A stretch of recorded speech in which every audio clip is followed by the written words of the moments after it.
Hello, hello, hello. My name is Tiara Nicole Riley, and I am very excited. We are starting this conversation about dating and finding the love that you want.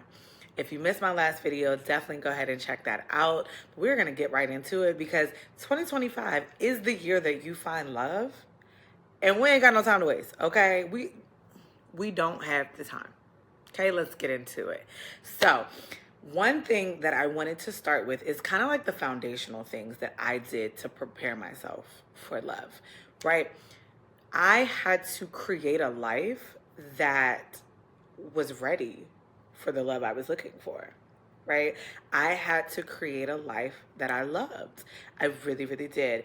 And some of the things that I did to get there was one, I got clear around what it is that I wanted. And I focused on the things that I had within my control. Okay? I focused on, making sure I was working a job I enjoyed, that my business was growing in an impactful way. I was learning how to navigate life as a single mom. I released myself of unhealthy relationships at every turn. Okay.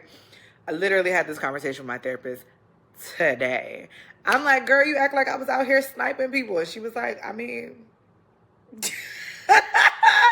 and it really was like, if you are not a healthy and a safe space for me, you gotta go. It did not matter who it was, in my opinion. I did not care how long we had been friends. If you are not a safe space for me, and if it is not a mutually beneficial relationship, I don't want it anymore. I just don't. And releasing those relationships has created space for me to have the relationships that I actually feel valued and wanted and loved, not just tolerated and accepted and, all of those things, right? Cool.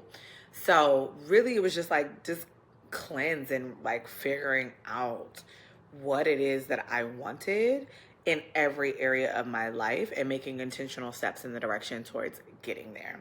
That was a huge piece of like preparing my life. Therapy was a critical part of preparing my life, right? There was a point where I was in therapy every single week, dealing with my baggage of the past, dealing with the baggage of the present, worried about the baggage of the future, right? Like really being intentional about being good for me, right? And above all, like since the moment I knew I was pregnant with my daughter, I have been in therapy either weekly or bi-weekly, nonstop. And this was July 2020. Nonstop. So we're talking 4.5 years that I've been in therapy, either weekly or bi-weekly, without fail.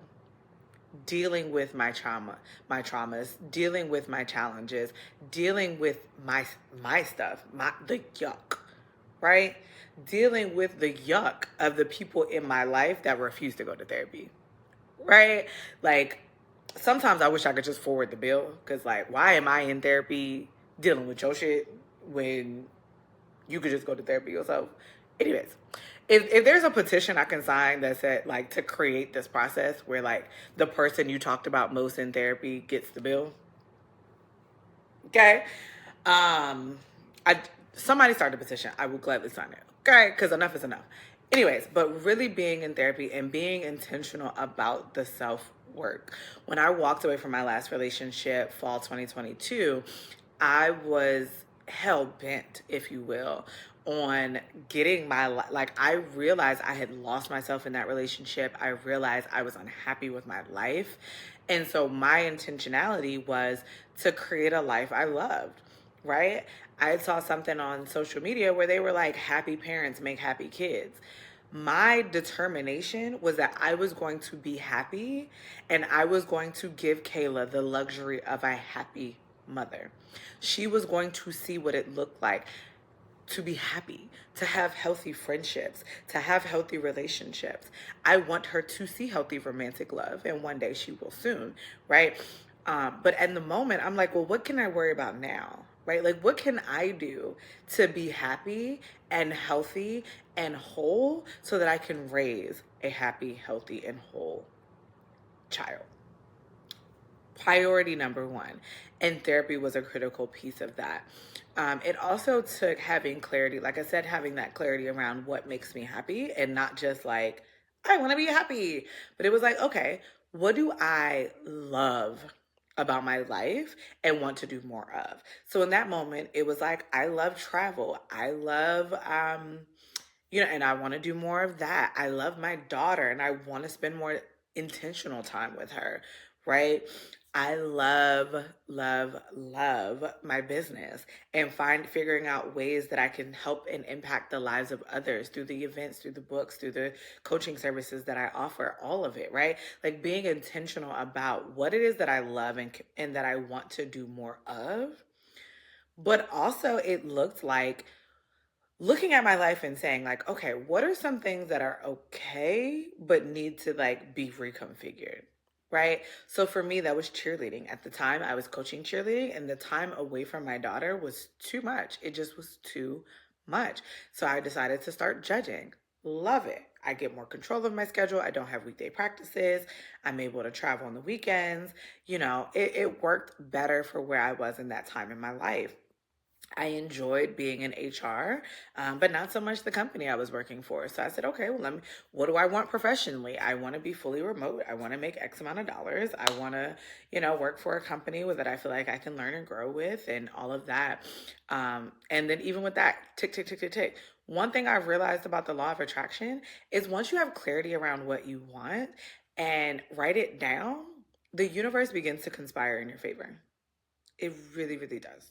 And for my Christian girlies, the law of attraction is science and God in alignment. So cut out the noise about the law of attraction not working. Okay. It just cut it out. There's scriptures that base it. There's scientific laws that base it, that support it as well. So if I can find scriptures that support the law of attraction, I need the narrative to stop. Okay. Cut it out. There's plenty of scriptures that support the law of attraction. Anyways, that's my little commercial break. But, once you put it in writing, once you write the vision and make it plain, okay? There's one scripture on the top of my head. Once you write the vision and make it plain, the universe, God, like he begins to conspire in your favor and starts to orchestrate things. A lot of times we don't have the things that we want in our life because we don't have clarity around it. If the universe is confused on what you want, it can't give you nothing. Hello? You don't know what you want. Or a lot of time, or sometimes we say we want a thing, but then our actions, thoughts, behaviors, feelings are pointing in a completely different direction. And then we're confused because it's like, well, I said I want this. All of it has to work together in the direction of what you want for your life. Period. So getting clarity around each and every part of my life. So one, starting with what do I love and can do more of? And then two, going to what do I like but need some reconfiguring? And then the last thing is like, what about my life am I so like I hate? What about my life do I hate? And how do I get rid of this as quickly as possible? Okay, like how do I let it go? How do I let it go? Please, please, please, please, please let it go. So really taking the time to be intentional in that direction and having clarity around those things. So those are some of the things that I did to kind of prepare myself for the realm of love, right? Because I feel like you definitely have to have, they say success is like opportunity meeting preparation, right?